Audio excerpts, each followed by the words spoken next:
Lil Flow. Pour que ça la mort existé. Black Alex. Pour rap là, on a toujours été un gros militant.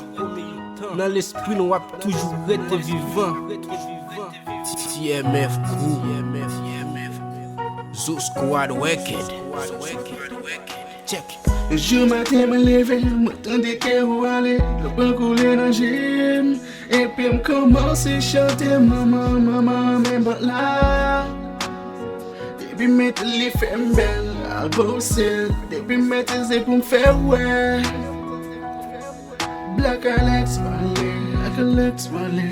Dans l'esprit, d'op, j'aime oublier. Yo sou sa yi.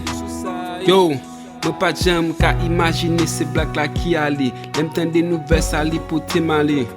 Ou papa bon Dje pou ki se black la ki ale. Se pi bel artist nou te ka genyen. A l'epok te gen ki m'passe sou pa me bod ou pa a la mod. Depi li fin passe chan mas tout moun di pou ko ay sa son la valas. A chak fwa nap tan de mizik ou sa fe nou tris. Se pi bel artist ki nou te ka merite. Nan pren courage. En vérité, baga l'amour ça propagé en de kon ou tan kou yon cicatrice. C'est bon Dieu qui baille, c'est bon Dieu qui prend. Mais où aller ou quitter peuple, planan yon souffrance. Qui l'en ap jwen yon délivrance. Lem tande black la décédé, ça te roulé nan mémoire m'tan kou yon CD. MB. Saliye. Yo di l'amour pa gen klakson. L'amour pa nan frappe pas. L'amour vini pou te wale. Mette d'lo nan je. Me krinya nan kriye. Krinya nan prele.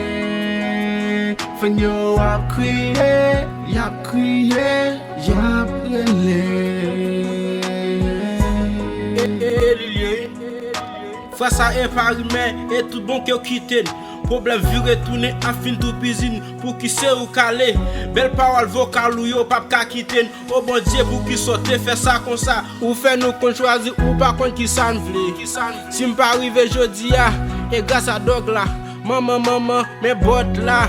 Depuis mettez li femme belle. Black Alex ou immortel. La vie faut que et li faut quoi. Demain la faut paix. Lem tande yo di black a décédé. M'te nan dormi m'po ko même réveillé. M'ta fon rêve lem lever m'rem nan réalité. Et c'est vrai l'homme ça touché.